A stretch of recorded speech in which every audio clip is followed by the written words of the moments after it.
Salmo 95, el versículo 6, mientras los chicos nos arreglan el problema técnico. Salmo 95, el versículo 6. Este va a ser el versículo que vamos a estar aprendiendo de memoria. Es un versículo muy pequeño, pero que conlleva un gran compromiso para cada uno de nosotros. Salmo 95, el versículo 6. Le dice amén cuando lo tienen. Salmo 95, el versículo 6.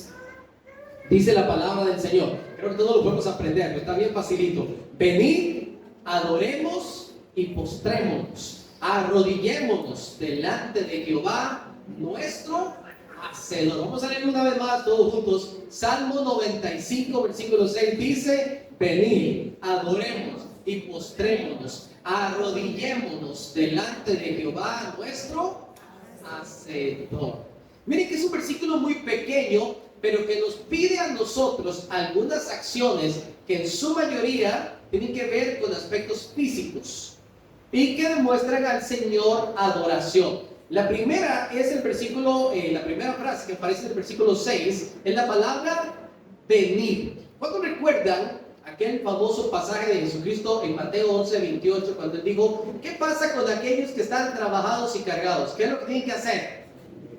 Venid a mí, dice el Señor, y yo les daré descanso, hallaréis descanso para vuestras almas, dice el pasaje, porque en mí las cargas son ligeras y el yugo es fácil. Esto es lo que pasa cuando usted y yo vamos a la presencia del Señor. Les pregunto, según el versículo 6, ¿quién tiene que buscar la presencia del Señor?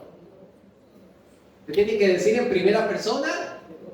Yo tengo que ir y buscar la presencia del Señor. El Señor va a estar gozoso de que usted y yo vengamos delante de su presencia, ¿sí o no? Sí, el Señor se pone alegre. Pero ¿quién es el beneficiado por entrar delante de la presencia del Señor? Somos nosotros mismos. Ahora, yo me estoy presentando ante el Creador del universo. Yo me estoy presentando delante de aquel que todo lo puede, aquel que tiene mi vida y la vida de cada una de las personas que me rodea está en sus manos. Ante Él me voy a presentar. La pregunta es, ¿me voy a presentar delante de Él como si nada estuviera pasando? Como si no fuese una persona especial, como si no fuera el majestuoso y el soberano. ¿O me voy a presentar delante de Él conscientemente? ¿Cómo hacemos cuando nos presentamos delante del Señor? Lo deberíamos de hacer en plena conciencia de ante quién estamos. Por eso venimos delante de Él y lo primero que hacemos, dice el versículo, es adoremos. Nos presentamos delante de Él adorando. Cuando usted y yo buscamos la presencia del Señor en oración, usted va a hacer una oración. Lo primero que tiene que tener su oración es adoración. Es decir, entramos delante de Él y le decimos quién es Él.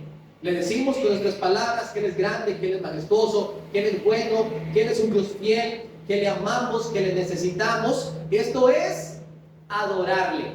Y lo expresamos en un reconocimiento, primero mental, emocional, y luego que lo proclamamos con nuestros labios, lo hacemos físicamente. ¿Y cómo lo hacemos físicamente? Esto es lo que dice el versículo 6. Primero, postrémonos. ¿Qué significa postrarse? Postrarse significa que sus dos rodillas topan el suelo, que sus codos y palmas tocan el suelo, que la punta de su nariz y la frente topan el suelo. Eso significa postrarnos. Los antiguos lo que hacían literalmente era acostarse boca abajo, con sus manos adelante, como diciendo: estoy absolutamente rendido delante de tu majestad. Luego dice: arrodillémonos delante de Jehová nuestro Hacedor. Es decir, la postura que nosotros presentamos delante del Señor literalmente es importante.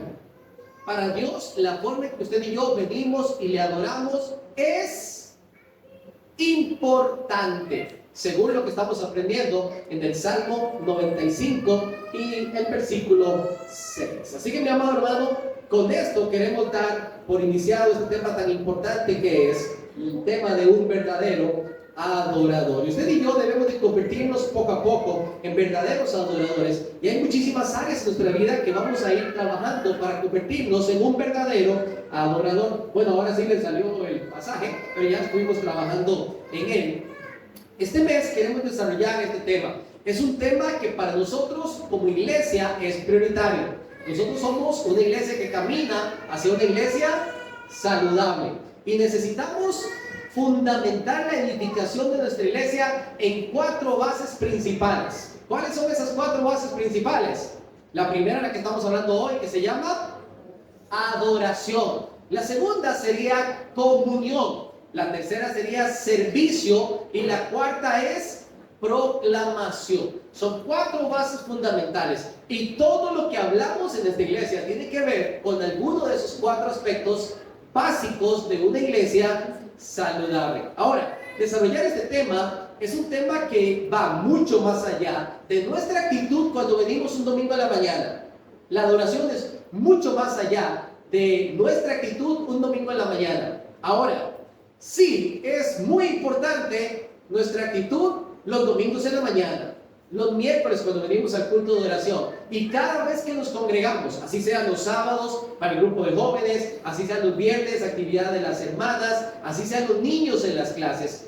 Cada una de estas actividades, claro que es importante que lo hagamos con la actitud correcta y vamos a estar trabajando en ello. Y ya vimos en el Salmo 95, versículo 6, parte de cómo Dios quiere que usted y yo le adoremos.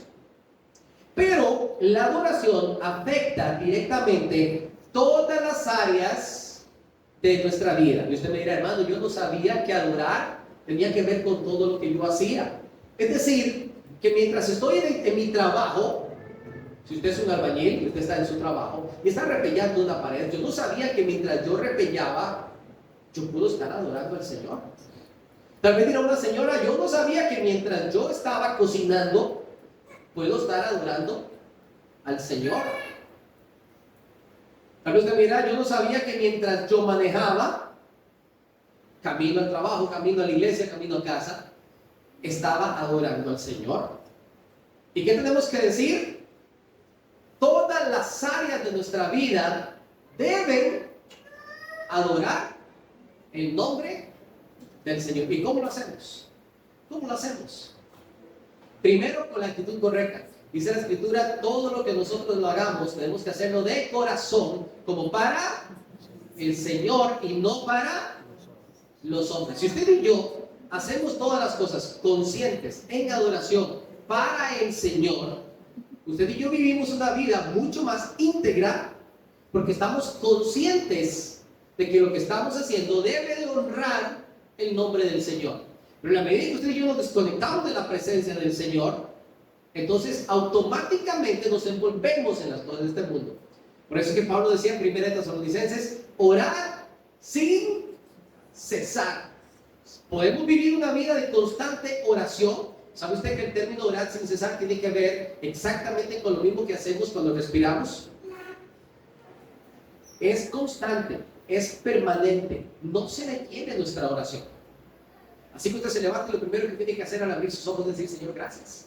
Gracias por este maravilloso día. Señor, ayúdame que hoy todo me salga muy bien. Usted está poniendo los zapatitos en la mañana y usted dice, oye, Señor, ayúdame que cada caminar de este día las cosas salgan bien. Y usted se está peinando y usted está, Señor, gracias porque tal vez no estoy muy guapito, pero gracias porque tengo salud, tengo familia, tenemos todo lo que necesitamos. Y usted permanece en una constante comunión con el Señor. Todas las áreas de nuestra vida están afectadas directamente, o deben estar afectadas directamente con la adoración, bajo la consigna de que todo lo que hacemos debe de honrar el nombre del Señor. Yo le aconsejo, si le cuesta pasar el tiempo en comunión con el Señor, que utilice argumentos que tenemos a mano, como para que usted se mantenga concentrado en el Señor. Cosas tales como Ponga música cristiana durante todo el día, música de alabanza y de adoración. ¿Está usted en sus quehaceres en casa? Ponga música de alabanza y de adoración. Hoy en día tenemos acceso. Yo recuerdo aquellos años cuando había que comprar los casetos, en su tiempo los CDs, ¿verdad? O descargar música para poder tener. Ya hoy en día no. Hoy en día tenemos plataformas que usted encuentra música de manera constante. Incluso usted puede seleccionar la música de su cantante favorito, si quisiéramos decirlo de alguna manera. Es decir, tenemos muchísimas facilidades. Usted está manejando, escuche música que alabe y adore al Señor. Y mientras tanto usted va cantando también. No importa que no cante muy bonito, pero cántele al Señor, ¿verdad? Usted está haciendo sus quehaceres en casa, escuche esa música a todo volumen. Los vecinos suben esas cosas a todo volumen, poniendo unas barbaridades de música, ¿verdad? Gracias a Dios yo estoy bastante exento de esto en estos últimos años, ¿verdad? ¿Cómo nosotros no podemos también poner una música que adora al Señor en buen volumen, que se escuche? Tampoco es que va a molestar a la privacidad de sus vecinos, ¿verdad? Tenga mesura con ellos, pero busque algo que lo mantenga en perfecta comunión con el Señor. Cada creyente debe anhelar constantemente ofrecer una ofrenda de alabanza para nuestro Dios. Es decir, usted debería de estar consciente y convertirse en un anhelo el hecho de que su vida le dé alabanza al Señor, porque para eso nosotros fuimos comprados. El Señor nos rescató de una condenación que era eterna. ¿Cuántos de aquí fuimos rescatados de nuestra mala manera de vivir? Amén. Esta es quizás la principal razón por la cual usted y yo adoramos cada día al Señor, porque nuestra vida ya no es igual. Nuestra vida aquí en la tierra ya no es igual, pero la vida aquí en la tierra es como la neblina. Hoy estamos y mañana no sabemos. Somos como la flor del campo, que en la mañana está y por la tarde se marchita. Pero nuestra vida cambió. Y le pregunto, ¿y nuestra eternidad? Nuestra eternidad cambió radicalmente. Hemos pasado de muerte a vida. Y ya no vendrá condenación, dice la palabra. Mas ha pasado de muerte a vida. Usted y yo hoy gozamos el privilegio de la garantía de una salvación eterna. Así que no solamente nuestra vida cambió, sino nuestra eternidad. Y por eso debemos de vivir agradecidos con el Señor en una completa alabanza y adoración a su nombre. ¿Cuántos de aquí quieren ser verdaderos adoradores? Bueno, de eso vamos a estar hablando durante todo este mes. Vamos a nuestra Biblia, San Mateo capítulo 4. Mateo capítulo 4, el versículo 10. Es un pasaje que me encanta. Mateo capítulo 4, versículo 10. Me encanta este versículo. Es de las maneras más impresionantes en las que usted y yo aprendemos a responder al mismo enemigo. Mateo capítulo 4, el versículo 10. Alguien que me lo lea bien fuerte, por favor, este pasaje. Mateo capítulo 4, el versículo 10. ¿Qué dice la escritura?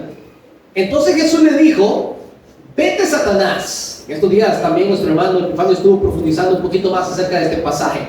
Vete, Satanás, porque escrito está: al Señor tu Dios adorarás. ¿Cuál es nuestra tarea como hijos de Dios? Adorar al Señor nuestro Dios. Al Señor tu Dios adorarás y a Él solo servirás. Está hablando de algo exclusivo para nuestro Dios. El versículo me dice en la segunda idea que el servicio está ligado a la adoración. Es decir, es imposible que usted diga que va a servir al Señor si este servicio no involucra también adoración. ¿Me explico? No puede haber servicio válido ante el Señor sin adoración. Al Señor tu Dios adorarás, a Él solo servirás. Esta idea de que tenemos que servir al Señor adorándole me recuerda que todo lo que yo hago debe de adorar el nombre del Señor. Desde la forma en que usted saluda a las personas, desde la forma en que usted se mueve en su casa, que usted trata a sus compañeros de trabajo, la manera en que usted estudia, que los que están estudiando deben de adorar al Señor y honrar a sus padres a través de sus estudios, con entrega, con dedicación, con puntualidad y muchísimas otras cosas.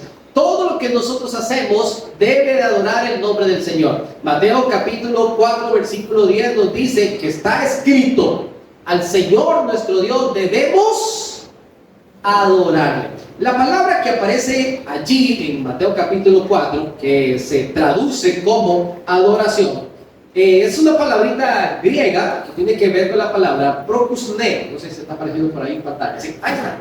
El prokusne, que significa específicamente adoración, pero se divide en diferentes puntos. Esto es maravilloso. Es decir, nosotros entendemos la palabra adoración y automáticamente tenemos una interpretación en español, pero en los idiomas originales en que está escrito la palabra del Señor, una palabra puede significar muchas cosas y significan muchas cosas en una sola.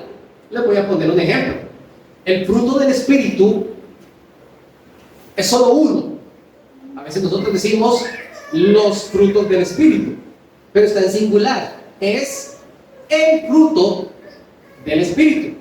El fruto del Espíritu es amor, gozo, paz, paciencia, benignidad, bondad, fe, mansedumbre y templanza. Contra tales cosas no hay ley. Entonces usted me dice: hermano, no es uno, son 9. No, el fruto es uno solo, que se manifiesta en 9 áreas de mi vida personal. Con la adoración sucede exactamente lo mismo, y vamos a ir desarrollándolo rápidamente, paso a paso. ¿Qué significa adoración según Mateo 4:10? Es decir, cuando el Señor le responde a Satanás, le estaba diciendo: número 1, yo le quiero decir a usted que el único digno de reverencia es el Señor. Es decir, nuestro Padre Celestial, nuestro Dios, es el único digno de reverencia. Cuando usted y yo adoramos al Señor, estamos reverenciando su precioso nombre.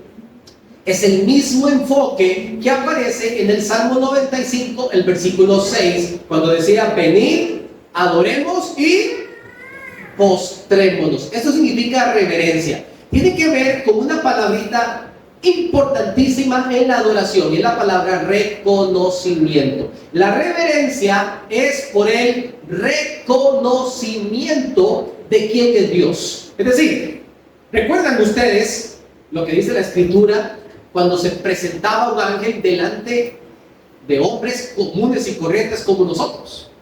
Se presentó el ángel Gabriel a María, se presentó a José. ¿Recuerdan cuando se presentó también el ángel del Señor allá con Daniel? Dice la Escritura que él quedó débil. Tuvo el Señor que fortalecerle para permanecer en pie.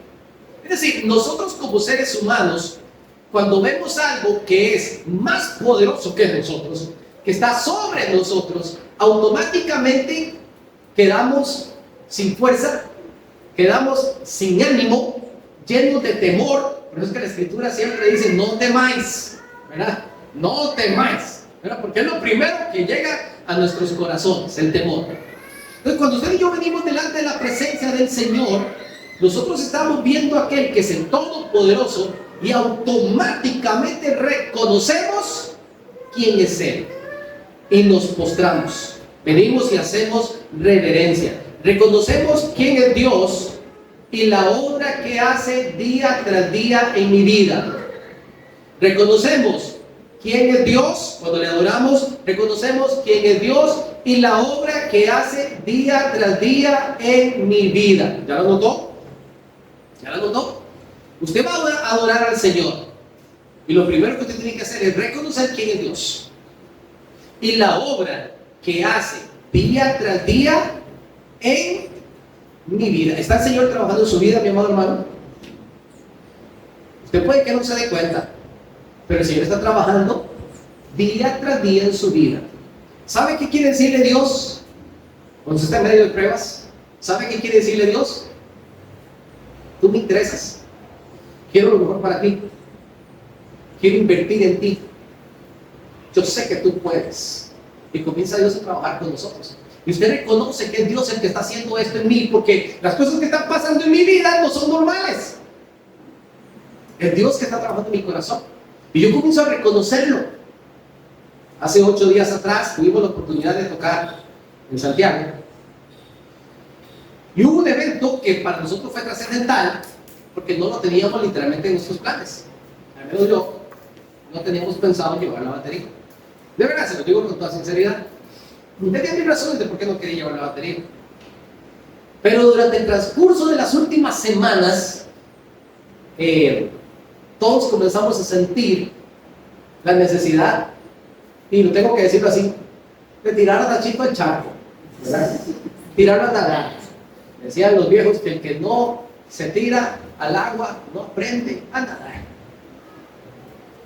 Y sinceramente, ante tantas personas, un instrumento nuevo, de verdad nuevo para él, no era fácil el reto. Pero en verdad el Señor le usó. Y tenemos que decirlo así, el Señor le usó. No fue él, no fueron sus habilidades, fue Dios utilizando a su siervo. Fue Dios. Entonces nosotros decimos, vemos la mano de Dios trabajando en favor no solamente de un joven, sino también del grupo y de la iglesia que representamos en ese momento, que somos cada uno de nosotros. Dios está obrando en nuestra vida. Entonces yo veo eso y automáticamente ¿qué hago? Lo reconozco. Señor, ese fuiste tú. Ese fuiste tú. Cuando usted pasa algo en su vida y usted tiene que decir, ese es Dios. Lo reconozco, adoro al Señor. Le ofrezco reverencia. Lo segundo que le ofrezco al Señor, o lo que el Señor pide cuando está hablando de adoración, al Señor tu Dios, obedecerás. Obediencia. Este es el segundo aspecto que tiene que ver específicamente con la palabra propusne. La adoración es obediencia. Leímos hoy en el Salmo 33 que en los íntegros es hermosa la alabanza. ¿Cierto? ¿Qué está diciendo el pasaje? Que para que Dios reciba una alabanza que sea agradable, en olor grato delante de su trono, involucra específicamente de parte de sus hijos obediencia. Dios quiere que le obedezcamos completamente. En el momento en que usted trabaja por cumplir los mandamientos del Señor, usted está obedeciendo al Señor. En el momento en que usted afina su vida, la lleva al punto correcto. Esa misma intención por obedecer, Dios lo recibe como alabanza. Cada acto de obediencia que nosotros hacemos delante del Señor, Él lo recibe como alabanza. Así que mi amado hermano, la obediencia debería de ser todos los días, en todas las cosas que hacemos, y se convierte delante del Señor en alabanza. El tercer punto que aparece, o que pudiéramos interpretar de la palabra propusne, es la palabra postrarse. Lo leímos literalmente en el Salmo 95:6. Dios quiere que nos postremos delante de Él. Anoten obediencia, lo que estaban anotando, vivir para Él. Obediencia es vivir para Él. Y postrarnos es humillarnos ante Él. Tengo que decir, en este aspecto de postrarnos delante del Señor, que nosotros en nuestra cultura no estamos acostumbrados a postrarnos delante del Señor. No estamos acostumbrados. Y tengo que decirlo de manera congregacional. Quizás usted en su casa, en algún momento está orando solito en su cuarto, está arrodillado y posiblemente en algún momento sienta el deseo de postrarse ante Él. Y quizás muchos lo han hecho acá.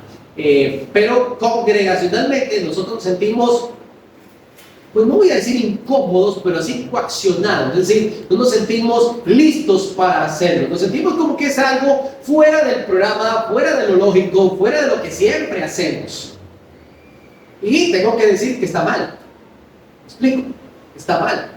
Si en algún momento nosotros decimos en el tiempo de adoración, vamos a postrarnos delante del Señor, usted debería quedarse como, ay, hermano, ¿qué van a hacer, verdad? Ay, yo con la ropa tan planchadita que la traía tan bonito, ¿verdad? Ay, con un pantalón blanco, ¿cómo voy a postrar aquí, ¿verdad? En esta mañana. No debería de existir eso en nosotros. Debería de ser incluso algo espontáneo. espontáneo de nuestro corazón. Cuando hablamos de postrarnos, tenemos que hablar no solamente de humillarnos delante de su presencia, sino también tenemos que hablar de la postura física. El Señor merece que usted y yo le rindamos homenaje, que es la siguiente palabra que aparece en profundidad. El Señor merece que usted y yo le rindamos homenaje, que le mostremos reverencia. Entonces, congregacionalmente, cuando estamos adorando el nombre del Señor, ¿qué postura deberíamos de tener? Yo le voy a decir la postura que no deberíamos de tener. Estamos adorando el nombre del Señor, que usted no debería de estar viendo para afuera, viendo para atrás si pasa algo. No debería estar con las manos ahí en los bolsillos ahí. Y al estar aquí delante de ti, y algunos por ahí hasta hacen ¿estamos delante de la presencia del Señor adorándole? Con esa postura, les pregunto. Obviamente no. El Señor merece entrega, ese homenaje. Tiene que ver también con honrar, con honrar. Cuando hablamos de homenaje, tiene que ver con algo planificado. Nuestro Dios merece congregacionalmente una adoración planificada. No es que vamos a adorarle con lo que salga. No es que vamos a hacer las cosas como salgan. El Señor merece algo planificado. Si usted va a una boda, 15 años, o una graduación, normalmente esos eventos tienen un programa bien planificado, porque tiene que quedar bien. Bueno, normalmente siempre se empieza más tarde o pasan cosas como eso, ¿verdad? Pero normalmente tienen algo bien planificado. Lo mismo debe suceder en la adoración congregacional. Nosotros debemos de venir preparados para adorar el nombre del Señor. Hemos venido trabajando y esforzándonos por empezar el culto más a tiempo. Hoy, a las 9:30, no había ni un 10% de lo que hay ahorita aquí. Porque nos cuesta estar programados para adorar el nombre del Señor. El programa como tal debe de estar programado. Esto que nos pasó con la descarga de la presentación, eso no debería de pasar. No debería de pasar. Debería estar ya preparado. Y obviamente hubo algo durante la mañana que no se hizo, ¿verdad? Yo no sé qué pasó, ¿verdad? Pero no se hizo. Y es parte de no programarnos al 100% de las cosas que hacemos. Nuestro Dios merece homenaje bien planificado. Tiene que ver con entregarle, cuando hablamos de honra, tiene que ver con entregarle todo lo que somos. Cuando usted y yo vamos a ofrendar al Señor, ¿es o no es la ofrenda una adoración?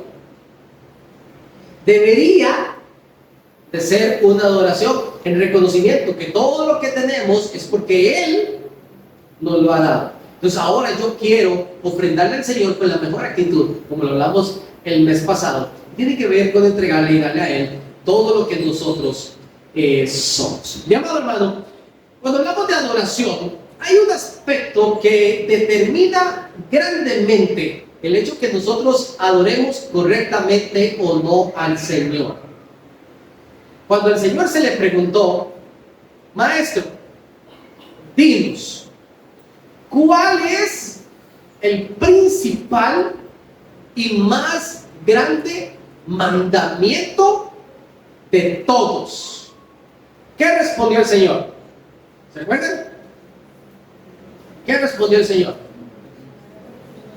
Jesús les dijo, amarás al Señor tu Dios, diga conmigo, con todo tu corazón, con toda tu alma, con toda tu mente. Mateo 22:37. El común denominador en la palabra, todo. Todo. El Señor lo quiere todo. Miren, mi amado hermano, ¿cómo podemos nosotros adorar a un Dios por más que sepamos quién es, por más que estemos conscientes de que está trabajando en mi vida, ¿cómo podemos adorar a un Dios al quien no amamos con todo? ¿Cómo podemos adorarle correctamente? ¿Qué es lo primero que tengo que trabajar en mi vida para adorarle a Él completamente? ¿Qué es lo primero que tendría que trabajar yo en mi vida? Y es el hecho de decirle, Señor, todo lo que soy, quiero que sea tuyo. Y quiero aprender a amarte completamente. El Señor Jesucristo dijo, aquella persona que ame más a su papá, a su mamá, a la señora o el señor, a sus hijos, a sus hijas, y aún hasta su propia vida, antes que a mí, dijo Jesucristo, no es digno de ser llamado un discípulo. ¿Qué está diciendo el Señor? Nosotros tenemos que amar a Dios completamente. Y Él lo resume en 3 áreas de nuestra vida. Y demuestra el hecho de que somos tripartitos en todas las áreas. ¿Verdad? Pablo decía que todo nuestro ser, espíritu, alma y cuerpo, alaben al Señor también. O sean guardados irreprensibles. Acá, en Mateo 22, el Señor dice, Dios quiere que tú le ames y lo divide en 3 partes. Cada una de esas partes debe ser entregada al 100%. Número 1, la primera que aparece es nuestro corazón. Dios quiere que le amemos con todo el corazón. Obviamente, la palabra corazón es una figura ilustrativa. Obviamente, ¿verdad? Y es una figura muy comprendida por el ser humano. Muy comprendida por el ser humano. Es curioso que hable de un órgano fisiológico para poder ejemplificar tantas cosas del ser humano. Los chiquillos, cuando alguien hace algo que le gustó, entonces demuestran su cariño y dicen, ay, yo te quiero. ¿Y cómo hacen los chicos? ¿Verdad? Si hacen algo que no les gustó, ¿verdad? ¿Qué dice? Indirectamente, tengo el corazón. Ya ahora, más moderno, ya los chicos nada más hacen así. El corazoncito chiquitico, ¿verdad? Era el corazoncito chiquitico, ¿verdad? Entonces, cuando entendemos que de generación en generación, desde los tiempos bíblicos, utiliza el corazón para ejemplificar tantas cosas que están en nuestra vida. Y, según el pasaje, involucra 2 cosas nada más, que vamos a resumir la palabra corazón. Y la vamos a resumir en voluntad y fuerza.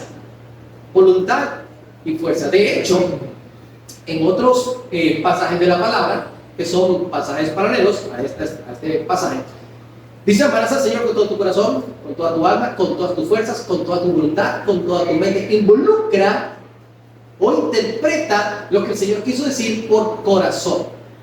Entonces involucra nuestra voluntad y nuestras fuerzas. ¿Qué es el motor que nos hace a nosotros movernos? ¿Cuál es ese motor que nos impulsa a hacer todas las cosas? El Señor dice, bueno, es el amor. Debe de ser el amor. Tienes que amarme.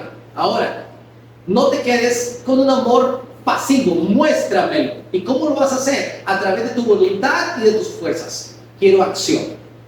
Quiero acción. Todo lo que nosotros hacemos para demostrar que estamos amando y que lo estamos haciendo de corazón, tiene que ver con algo tangible. Tiene que ver con más que palabras.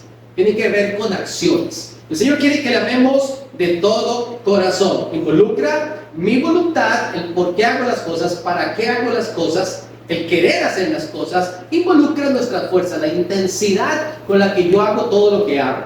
Número 2, ¿qué aparece allí? Amarás al Señor tu Dios con tu corazón, con toda tu alma. Sería la segunda parte. El alma. Esta alma pues es algo que nosotros lo vemos como más espiritualizado. ¿verdad? Nosotros, la gente dice, alguien se muere y su alma va para el cielo, ¿verdad? O su alma no va para el cielo, ¿verdad? En realidad, lo que asciende al cielo tiene que ver más con el espíritu que con el alma. Porque hay muchas personas que tienen o están muertos espiritualmente hablando. Si alguien no ha conocido al Señor, su espíritu está muerto. Pero sí tiene alma. Y el alma tiene que ver con la parte emocional del hombre interior. Cuando usted está medio triste, ¿qué es lo que está triste? ¿Su cuerpo está triste? ¿Es su cuerpo el que está triste? No, es interior. Ahora, que el cuerpo lo refleja, sí, ¿verdad? Pero usted se siente triste y es algo interior, y eso tiene que ver con tu alma. Usted está excesivamente alegre, ¿y qué es lo que está alegre? ¿Es el cuerpo? No, y curiosamente lo identificamos, es algo que está dentro de mí que me hace estar alegre. Ahora, obviamente el cuerpo también lo sabe, ¿verdad? El cuerpo lo sabe, que estoy alegre. Nuestro Dios quiere que usted y yo le amemos, le adoremos con toda nuestra fuerza, con toda nuestra voluntad y con nuestras emociones y sentimientos. ¿Quién nos hizo las emociones y los sentimientos? ¿Quién implantó en nosotros el alma? Dice la Escritura que Él agarró al hombre y lo hizo del polvo de la tierra. Y en verdad, Dios hizo un muñequito. Y ese muñequito podía estar muy bonito, pero no tenía vida. Hasta que Él sopló en su nariz aliento de vida. La palabra vida está en plural. Aliento de vidas. Y tiene que ver con nuestra alma y con nuestro espíritu. El hombre interior tuvo vida. Entonces fue el hombre un ser viviente. Todo lo que expresamos con nuestro cuerpo no tiene sentido si no está el hombre interior. El salmista dice en una oportunidad en uno de sus salmos: Señor, respóndeme pronto, para que no venga yo a ser semejante a aquellos que descienden al sepulcro. Dice el salmista. ¿Y qué está diciendo él? Es que yo no quiero ser como alguien que ya se murió a pesar de que estoy vivo, porque tengo el alma destruida, porque me siento que me estoy muriendo, no tengo vida, estoy marchito, decía el salmista, en medio de su enfermedad y de su aflicción, que clamó al Señor. Y muchas veces tal vez nos podemos sentir así, porque internamente nos sentimos devastados, a pesar de que estemos jóvenes, de que estemos con salud, de que tengamos recursos, en fin. El enemigo se aprovecha también de nuestras emociones y las manipula para desanimarnos y destruirnos emocionalmente. Por eso la palabra del Señor nos da un consejo muy específico en Filipenses capítulo 4 y dice: regocijaos en el Señor siempre. Otra vez os digo, la palabra regocijados no es gócense en el Señor siempre. ¿Cómo es la palabra? Regocijados, es decir, una doble porción de gozo siempre. Otra vez os digo, regocijados. El que no entendió el mensaje, ¿verdad?, de que quiso decir Pablo en ese momento, está como muerto, ¿verdad? Su alma está destruida.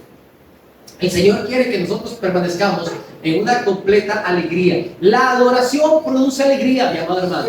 Oye, usted está un poquito angustiado por ahí, comience a cantarle al Señor. Por eso dice Santiago: está alguna alegre, canta alabanzas. Porque el cantar alabanzas al Señor produce gozo en el corazón. Y da un alivio a mi alma, y da renuevo, y da fuerzas. Y recuerdo nuevamente que Él está conmigo. Su presencia viene a nosotros. El Señor quiere que le amemos con toda nuestra voluntad, con todas nuestras fuerzas, con todas nuestras emociones y sentimientos. Pero también el Señor quiere que le amemos con toda nuestra mente. Y cuando habla de nuestra mente, habla de la parte de conocimiento. El Señor quiere que le amemos porque le hemos conocido. Pero no solamente tiene que ver con conocimiento, tiene que ver con convicciones, la cual es más importante que el conocimiento. Usted puede tener mucho conocimiento, pero si no tiene convicciones, de nada le sirve. Usted necesita estar enteramente convencido de que todo lo que Dios dice es verdad y que todo lo que Él nos ha prometido se va a cumplir. Esto desarrolla también en nosotros esperanza. Así que son tres ideas: conocimiento, convicciones y esperanza. Tenemos que amar al Señor con todo: fuerzas, voluntad, emociones, sentimientos, conocimientos, convicciones, y toda nuestra esperanza debe de amar al Señor. En pocas palabras, todo lo que nosotros hacemos debe de amar al Señor. Cuando nosotros logramos entender estos tres aspectos y ponerlo en práctica, entonces nos convertimos en verdaderos adoradores, que adoran al Padre en espíritu y en verdad. La adoración involucra las tres también: corazón, alma y mente. Esto involucra la adoración. Cuando usted adora al Señor, usted debe de hacerlo voluntariamente, con todas sus fuerzas. Tiene que involucrar sus sentimientos. Hace 8 días un hermano hablaba conmigo después del culto y me decía que por muchos años él pensó que cuando se alaba y se adora al Señor no deberían involucrarse los sentimientos, que así lo veían ellos, y que hace unos años para acá le ha venido cambiando un poquito su perspectiva. Yo quiero que alguien me explique cómo yo puedo adorar al Señor sin mis sentimientos. Es decir, que tengo que anularlos.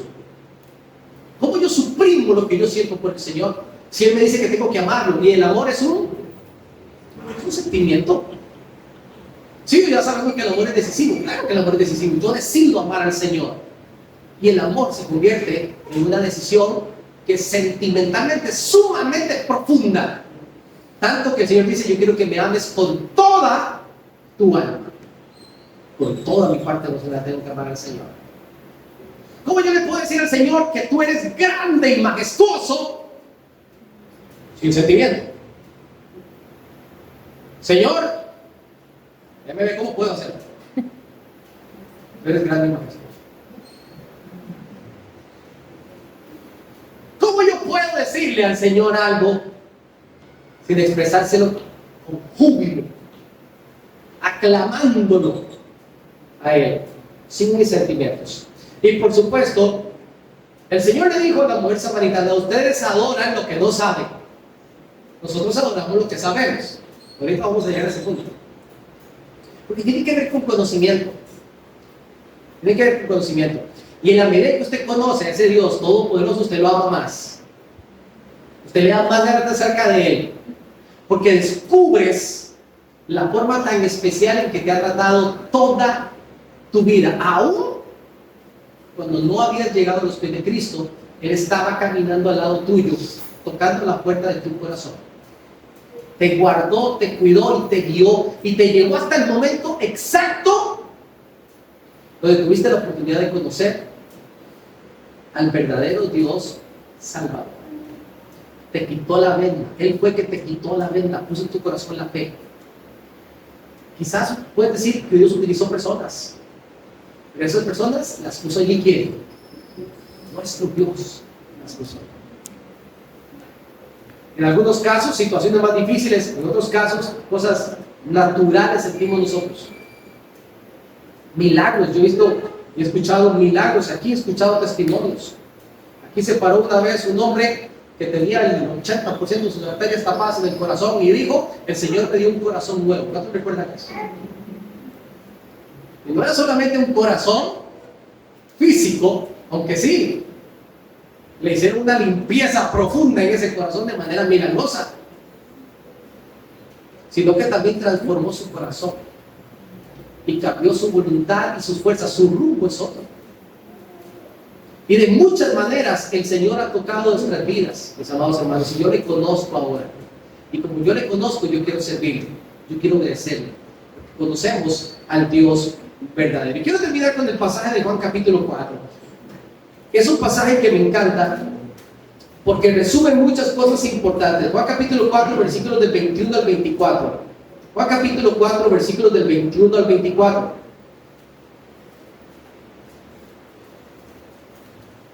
Juan 4, 21 al 24. Ese amén cuando lo tienen, mis amados hermanos. Jesús le dijo: mujer, créeme. Mis amados hermanos, perdón que pare aquí la lectura. Pero usted sabe por qué las iglesias y los hombres y la humanidad no cambiamos al 100% nuestra mentalidad. Que no creemos en lo que el Señor nos está diciendo. Mujer, créeme que la hora viene cuando ni en este monte ni en Jerusalén adoraréis al Padre. Recuerden que el reino de Israel fue dividido en dos durante muchísimo tiempo: el reino del sur y el reino del norte. El reino del norte tenía a Samaria como su capital, para decirlo de alguna manera, y decidieron adorar en el monte Gerizim. Mientras que Judá, la parte sur, se adoraba en Jerusalén. La parte del norte de Israel sufrió muchísimos cambios. De hecho, mucha gente de los asirios fueron traídos para habitar en la parte del norte de Israel, y ellos fueron llevados también a Siria. Más adelante hubo una deportación absoluta para el lado de Babilonia, que también Judá tuvo que participar de esa deportación a Babilonia. Esto pasó obviamente antes de los tiempos de Cristo. Pero quedó esa idea: nosotros adoramos en el monte Gerizim, y por eso es que los samarios ya no eran muy queridos, porque en esa deportación de los asirios hubo una mezcla entre judíos y paganos, y entonces ya ustedes no los vemos de la misma manera, porque ustedes no son judíos, sino que están mezclados, más o menos. Entonces ellos decían: bueno, no importa que ustedes no los quieran, nosotros tenemos este monte y aquí adoramos. Mientras que los judíos de la parte sur decían: nosotros tenemos el templo, aquí está Jerusalén, y aquí es el lugar santo donde nosotros adoramos. En fin, Jesús le dice: mujer, créeme, la hora viene cuando ni en este monte ni en Jerusalén adoraréis. ¿Qué significa la frase la hora viene? ¿Qué significa la frase la hora viene? La frase ahora viene significa que todavía es ahora, para el momento en que se está diciendo estas palabras, no ha llegado. No ha llegado. ¿Cuántos de los que estamos aquí todavía no han cumplido años este año? Yo todavía no he cumplido años este año. Pero la hora viene, ¿verdad? Esperemos que venga con buen pastelito incluido, ¿verdad? Bastante arrocito con gallina de pato. Jesús dice: ahora viene. Ya casi es el momento. ¿A qué se refería el Señor? ¿A qué se refería el Señor? Para que la adoración no fuera en un lugar exclusivo. Se refería a su entrega por cada uno de nosotros. Cuando el Señor murió en esa cruz, justamente en el momento en que Él muere, dice la Escritura que hubo un gran terremoto. Y hubo lo que nosotros pudiésemos decir un eclipse total de sol, que demoró varias horas. Algunos muertos que ya estaban enterrados salieron de sus tumbas. Y el hecho más trascendental, porque esto parece una película de terror, pero fue así. Y el hecho más trascendental: el velo del templo se rasgó en dos. De manera milagrosa, el velo se rasga en dos. Quedó al descubierto el atrio, el lugar santo y el lugar santísimo, donde moraba la misma presencia de Dios. Ahora es cuando los verdaderos adoradores tenemos que adorar. Ya no es un lugar, ya no es un recinto. Ahora usted y yo podemos entrar confiadamente delante de la presencia del Señor, y somos libres para adorar su precioso nombre. Aquí cambia la historia por completo. Versículo 22. Vosotros adoráis lo que no sabéis, nosotros adoramos lo que sabemos, porque la salvación viene de los judíos. Mas la hora viene, y ahora es cuando los verdaderos adoradores adorarán al Padre en espíritu y en verdad. Pregunto, mis amados hermanos, ¿por qué dijo el Señor, verdaderos adoradores adorarán? ¿Por qué dice el Señor, verdaderos adoradores? ¿Será que hay adoradores falsos, que no son verdaderos? La respuesta es sí. Por eso el Señor dice que existe dentro de la creación mundial mucha gente que cree que está adorando al Dios verdadero y que no lo está haciendo. Ayer recibí un video, no le puse volumen, de un candidato político que fue a una especie como de mezquita, me parecía más como hindú o algo de los Hare Krishnas. Ahí le pusieron su polvito encima, sus puntitos por ahí que usan los hindúes, lo pusieron a comer cenicitas y cosas de esas que comen ellos, y le tocó postrarse ante los gorditos que aparecen ahí en esas imágenes, por supuesto pidiendo la bendición, no sé si islámica o hindú o krishna, no sé, no quise ni ponerle volumen, porque existen un montón de falsos adoradores. Ahora viene la hora en que los verdaderos adoradores adoran al Padre en espíritu y en verdad. Y añade el Señor en el versículo 23 después del punto y coma, porque también el Padre, tales adoradores, los verdaderos, añade, busca que le adoren. ¿Qué anda haciendo el Señor? Buscando. ¿Cuándo usted busca algo, mi amor hermano? Cuando se le perdió, o cuando lo necesita, y justamente cuando lo necesita no lo encuentra. Ahora Dios anda buscando los verdaderos adoradores, porque resulta que después de que ese velo fue roto, muchos millones hemos sido lavados en la sangre de Cristo, pero que pasamos el día sin estar pensando en la necesidad que tenemos de adorar al Señor. Así que el Señor literalmente anda buscando quien le adore. Dios es espíritu, dice el versículo 24, y los que le adoran en espíritu y en verdad, dice la frase, es necesario que le adore. Es necesario que adoremos a nuestro Dios.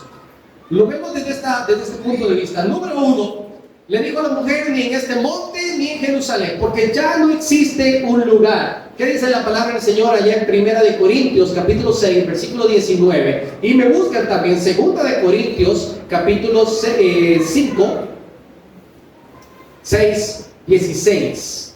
Segunda de Corintios 6, 16 y Primera de Corintios 6, 19. Primera de Corintios 6, 19. ¿Qué dice la Escritura? Gracias. Aquí está haciendo Pablo una pregunta directa a los hermanos en Corinto. ¿Es que acaso ustedes ignoran que vuestro cuerpo es templo? La palabra templo era lo que la mujer tenía en su mente cuando preguntaba ¿dónde se adora? El templo es el lugar donde la presencia del Señor está y que es el lugar donde nosotros adoramos al Señor. Hoy en día, ¿dónde está el templo del Señor? ¿En Jerusalén? ¿O dónde está la presencia del Señor hoy en día? Aquí en mi corazón. En todos aquellos que hemos abierto la puerta de nuestro corazón para que el Señor more allí, donde el Espíritu Santo more allí, cada uno de nosotros. Dice el versículo, y dirás que tu cuerpo es templo del Espíritu Santo, el cual está en vosotros. El Espíritu Santo está en nosotros, el cual tenemos de parte de Dios, y por si aquello que no entendemos bien, nosotros no somos de nosotros. Yo le pertenezco a Dios. Mi vida no es mía. Yo no puedo hacer con mi vida o con mi cuerpo lo que yo quiero. Entonces cuando los jóvenes le preguntan a usted, yo puedo hacerme un tatuaje, ¿verdad? Porque es... Puedo ponerme 18 piercings en una oreja, porque es mi oreja. Cuando es un joven creyente, usted tiene que preguntarle, es que no se trata de tu cuerpo. Tu cuerpo es templo del Espíritu Santo. La pregunta es, ¿lo que vas a hacer honra y le da gloria a nuestro Dios? ¿Sí o no? ¿Sí o no? No. No sois vuestros. Mis anhelos no están por encima de la obediencia que tengo que rendirle al Señor. Segunda de Corintios, también capítulo 6. Les dije versículo 16, ¿cierto? ¿Qué dice la palabra? Muy bien, no hay ninguna comparación entre los templos de los ídolos y el templo de Dios. No existe ningún tipo de comparación.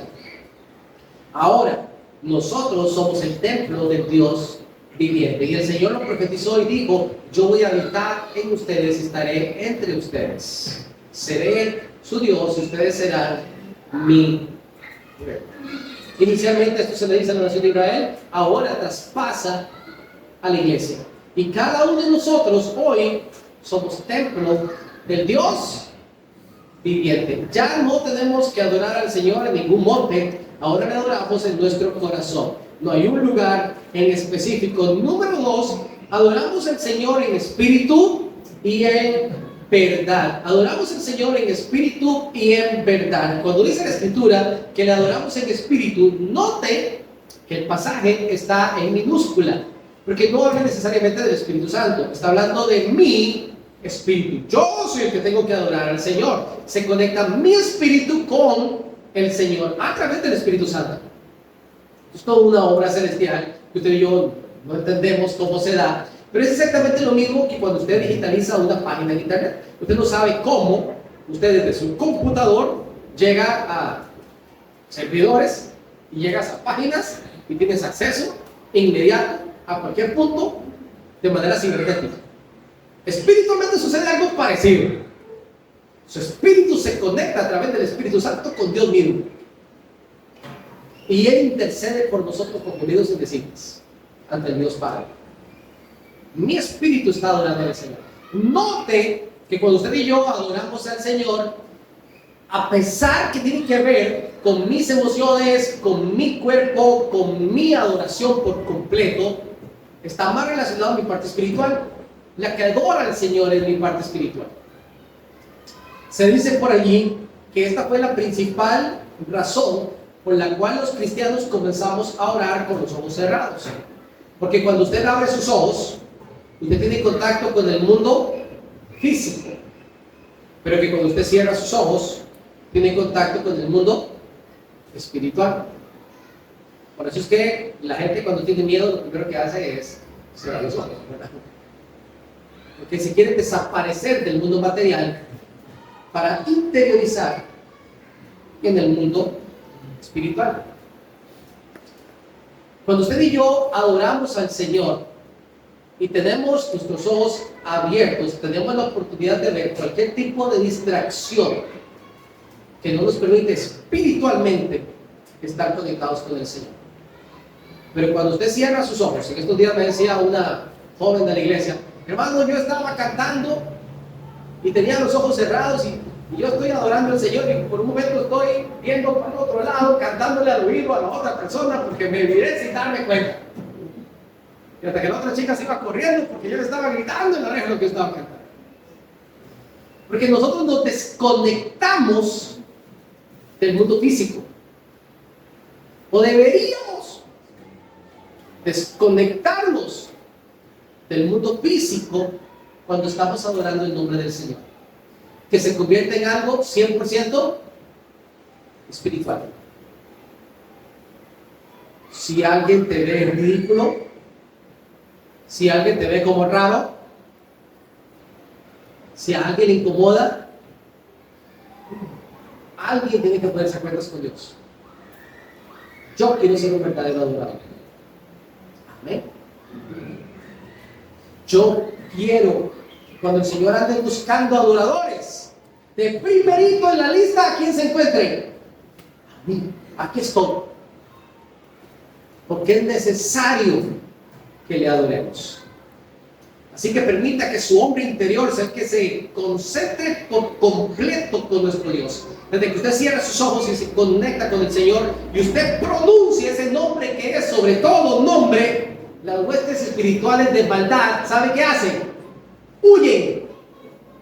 Porque están escuchando un nombre que es sobre todo nombre, y un día toda lengua confesará, tanto en los cielos, en la tierra, como debajo de la tierra, confesará que Jesucristo es el Señor para la gloria de Dios Padre. Y esto se llama adoración. Toda lengua confesará y toda rodilla se doblará. Esto se llama adoración. Así que de que confesamos e invocamos su precioso nombre. Y cuando dice la Escritura, no solamente en espíritu, sino también en verdad, es porque usted y yo lo hacemos como dice su palabra, lo que su palabra nos enseña, lo que su palabra nos ha instruido. De esa manera nosotros adoramos al Señor. ¿Por qué nosotros decimos que nuestro Dios es 3 veces santo? ¿Por qué decimos que nuestro Dios es 3 veces santo? ¿Dónde usted leyó eso? Lo leímos en la palabra. Y hoy en día con confianza decimos: mi Dios es santo, santo, santo, Dios todopoderoso. Suyo es el poder, la majestad, la sabiduría, el reino, toda la gloria es suya. ¿Dónde nosotros encontramos eso? En la palabra. De acuerdo a lo que dice la palabra, usted y yo tenemos que adorar al Señor. Lo que no está en la palabra, no lo hacemos, ¿o yo? Lo que no está en la palabra, no lo hacemos. Hay cosas incluso que están en la palabra que nos cuesta hacer.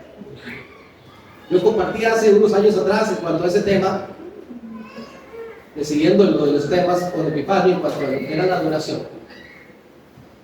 La palabra habla muchísimo del danzar. Para los judíos, la danza era una expresión de su alegría. Incluso no voy a decir solo los judíos, todavía en África, en todo el Medio Oriente, la gente está alegre y se pone a inventar una canción, un cántico nuevo, y lo bailan. Así reciben las visitas, así muestran su alegría. ¿Qué pasa con nuestro mundo hoy en este lado del charco? ¿Para qué hemos utilizado el baile? ¿Para qué lo hemos utilizado? Lamentablemente, en nuestra cultura, la danza del baile está ligado explícitamente a lo carnal, a lo inmoral, está 100% sexualizado, está ligado directamente al pecado.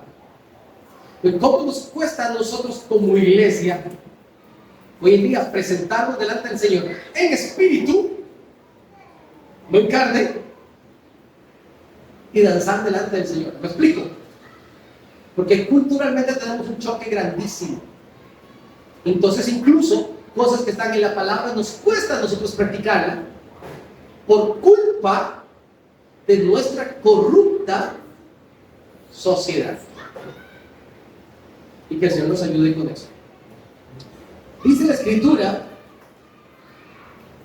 que el Señor busca adoradores y que es necesario que le adoren. Dios busca porque Dios quiere que le adoren, mi amado hermano. Y si usted y yo hemos sido comprados por precio, entonces tenemos que adorar al Señor. Es necesario que le adoremos. Si yo le pregunto a usted hoy en esta mañana, ¿cuál es su principal necesidad? Cuidado, me va a decir: ay, mi principal necesidad es ir a comer porque tengo hambre. Mi principal necesidad es tener trabajo. Mi principal necesidad, yo sé que podemos tener necesidades, pero ¿cuál es la principal necesidad de su vida hoy? Convertirse en un verdadero adorador. Busquemos 1 Corintios 6:20. Ya teníamos el 6:19, estábamos cerquita. 1 Corintios 6:20, y con eso termino. 1 Corintios, el capítulo 6, versículo 20. Porque habéis sido comprados por precio. ¿Cuántos de los que estamos aquí fuimos comprados por precio? ¿Qué tenemos que hacer? Glorificar el nombre del Señor. Glorificar es un sinónimo de adoración. ¿Y cómo lo hacemos? Con mi cuerpo y también con mi espíritu. Porque son míos. No, los cuales son de Dios. Todo lo que yo tengo, por fuera, por dentro, es de Dios, porque el Señor me hizo, y aparte de que me hizo, me compró. Cuando usted compra algo, usted lo compra pensando en algo. Usted compra una silla, y esa silla usted la compró para sentarse.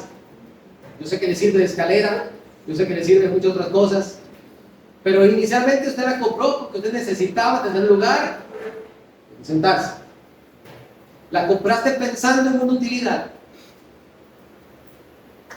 Cuando Dios nos compró, Él lo hizo pensando en que usted y yo le glorificaremos en nuestro cuerpo y en nuestro espíritu. El Señor nos ayude a convertirnos en verdaderos adoradores. Acompáñame en la oración. Padre, bueno, reconocemos nuestra necesidad por adorarte a ti. Reconocemos que sigues buscando verdaderos adoradores.